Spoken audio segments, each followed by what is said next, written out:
Hello, Kingsville Communities. Dennis Rogers from the desk of the mayor.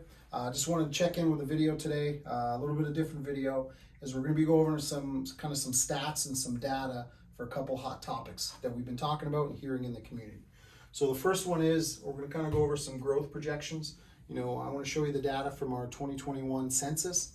And then number two is everybody's favorite hot word is density, building heights. So we're going to go over some pros and cons for that. So I really feel it's important, and one thing you've heard me say a bunch of times is data-based decision making. So I want to make sure that we're open and clear communication as far as the information we're looking at when making decisions, as well as having conversations and getting feedback from our residents.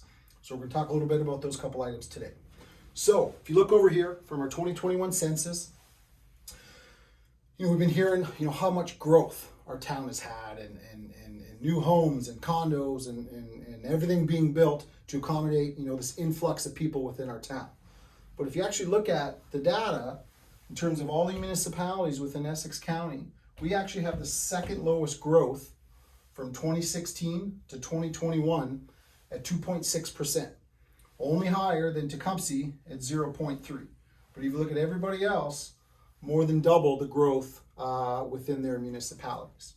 So now we'll extend that on to 2031. So now we're looking at from 2016 to 2031.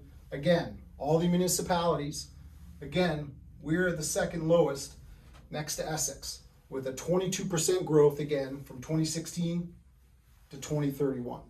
So what that equates to is that by 2031, about 26,400 people. And what that means from today is about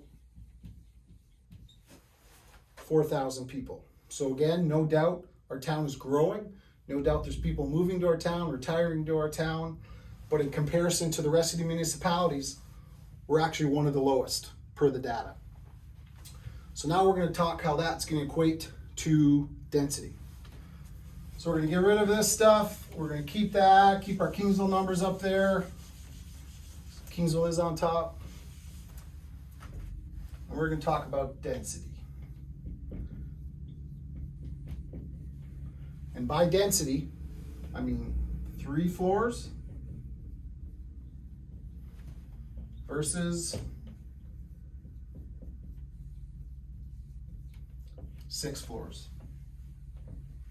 Been hearing arguments on both sides. 3 floors, we've been hearing, preserving the small town, shouldn't be taller buildings within a small town. I want to keep the view that I have. 6 floors, being able to accommodate more people in a smaller area, lower cost for infrastructure, better for traffic as opposed to the urban sprawl, you name it. So today, I'm going to give you some stats, and then you're going to make your own decision, and you're going to tell us how you feel about it. That's how we do it. So here we go. Okay, so for every unit, so we're just going to say this is about 50 units. For argument's sake, 100 units, for argument's sake. So every unit is going to generate about $2,000 in total taxes. So 3 floors, 50 units, creates a $100,000 tax base. Twice the amount, double the amount in tax base. So within one imprint, you're automatically going to have a $100,000 difference just in taxes, which is 0.5% of our taxes. So 4,000 is where we got to get to. So if we're not going to go up, we have to go up, right? So to make up those 50 units, we have to build 50 homes, for argument's sake. So those 50 homes, our estimates tell us that there's about $50,000 of infrastructure per home. And yes, developers do that originally, but we're talking about replacement. We're talking about replacing roads, replacing pipes, water mains, you name it. And for us, this whole conversation has to do with long-term thinking. So the decisions we're making here, we're not thinking about just the upfront costs, is we have to factor in the replacement. So every home is going to have about $50,000 replacement in its history.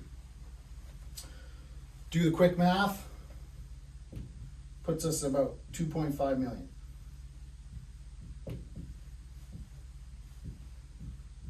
Replacement. So now let's bring this over to here and we'll talk infrastructure on this side.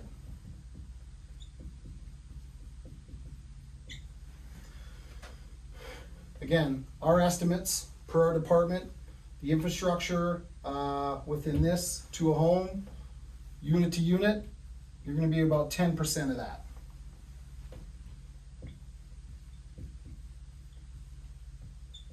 So we're looking at about $250,000 in infrastructure replacement.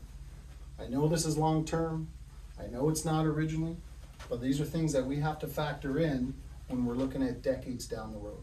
So, if we look at now, we're going to move forward here. Let me get my trusty eraser. The average sale price